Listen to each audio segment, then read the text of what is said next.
Plus je marche vers le sud, et plus il fait froid. En allant vers la Carélie, je passe de la toundra à la taïga, la forêt boréale, un autre écosystème mythique qui abrite des étendues encore préservées. J'aimerais m'immerger pour 2 jours dans la Laponie sauvage, qui comporte quelques grands parcs naturels.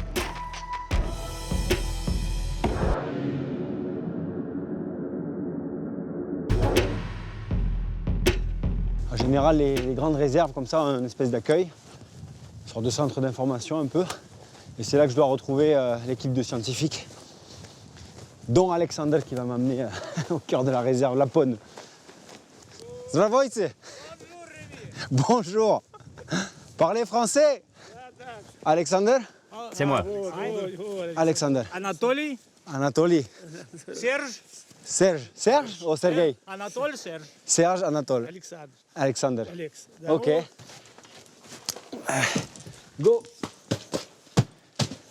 Merci. Alors, pour votre information, la taïga du Nord et la toundra, ce sont des marécages, des rivières et des ruisseaux de montagne, ainsi que des lacs. Il y a 32 espèces de mammifères et 205 variétés d'oiseaux. C'est en tout cas ce qu'on a réussi à répertorier jusqu'à aujourd'hui. Moi qui arrive de Mourmansk, de la ville, j'arrive ici, je connais rien à la nature de Kola et de cette région. Et il est en train de m'expliquer que voilà, il y a la toundra, il y a la taïga plus au sud, il y a des zones où l'activité humaine a fait reculer la nature, mais il m'explique aussi qu'il y a une diversité qui est assez pauvre, et ça c'est les conditions très rudes du Grand Nord qui font qu'il y a peu d'animaux, même si la diversité est bonne. Et lui, son travail, c'est de la protéger et de l'expliquer aux gens, quoi. Donc c'est vraiment intéressant d'arriver là. Et le wild russe, la nature sauvage russe, je la comprends mieux là devant une carte forcément, quoi. Bon, Maintenant, je veux vraiment la voir, cette nature. On y va? Par contre, là, vous n'êtes pas suffisamment habillés. Il fait froid chez nous.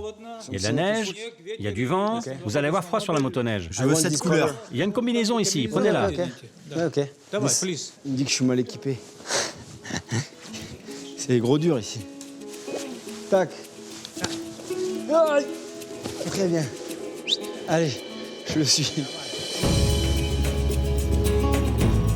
Pour rejoindre une isba isolée depuis la maison de la réserve, il faut faire 1h30 de motoneige sur un fleuve gelé. Alex, mon guide, m'a promis de me révéler quelques secrets cachés de l'immense forêt qui s'étend tout autour.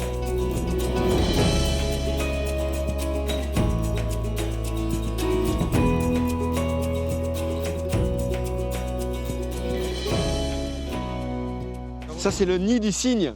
Donc, il faut imaginer la zone comme une espèce de marais où les cygnes, ils ont trouvé un îlot, un petit îlot comme une île, comme ça les met à l'abri des prédateurs, et ils font leur nid là. Donc là, on peut imaginer que dans 3-4 mois, il y aura les œufs du cygne et le cygne en train de les couver. Je viens, moi, ici pour la saison des courses de rennes. Donc l'hiver, c'est le meilleur endroit pour moi pour venir voir cette activité entre l'homme et le renne.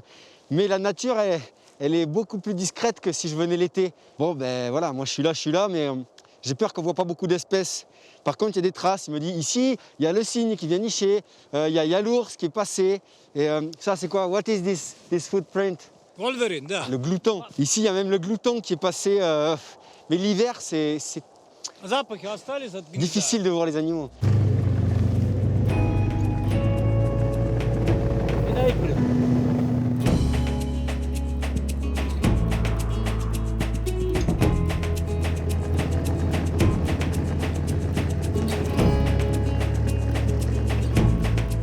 C'est un mâle, c'est le mâle du bec croisé.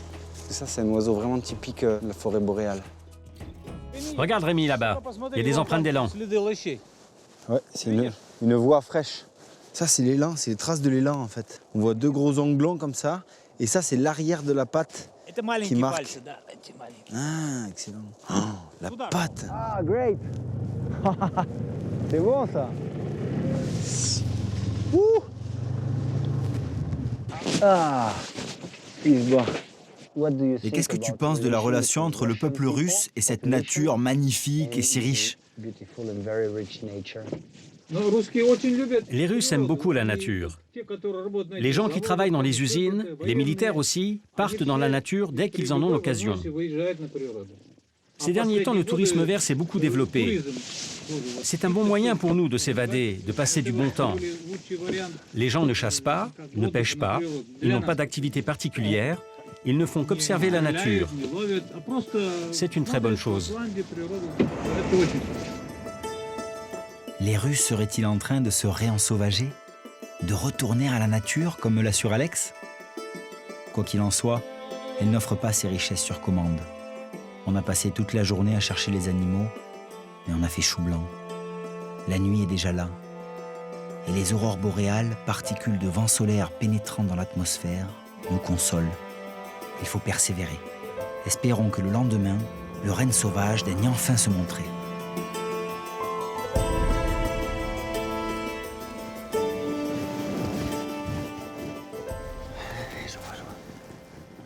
Ah, énorme.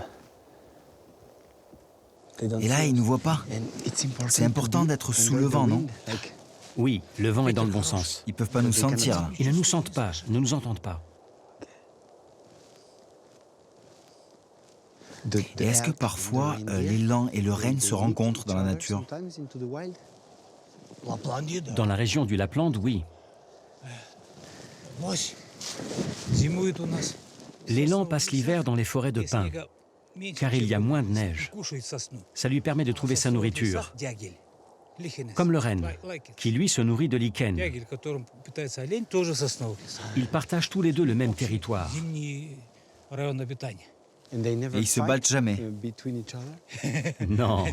Ça se mérite quand même d'aller chercher comme ça les animaux du Grand Nord, quoi. En fait, on ne peut pas pratiquer la neige à pied ici. Je n'avais pas trop saisi ça.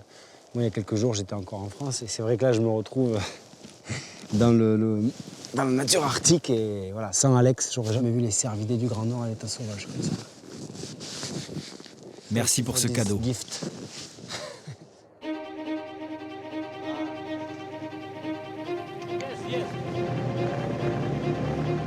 Le renne sauvage est resté caché dans les profondeurs de la taïga. Mais l'observation de l'élan, son cousin géant, est un cadeau du ciel. Le mâle, qui peut peser jusqu'à 700 kg, est le plus grand cervidé. Surtout adapté au marécage qui parsème la taïga en été, il a plus de mal avec la neige.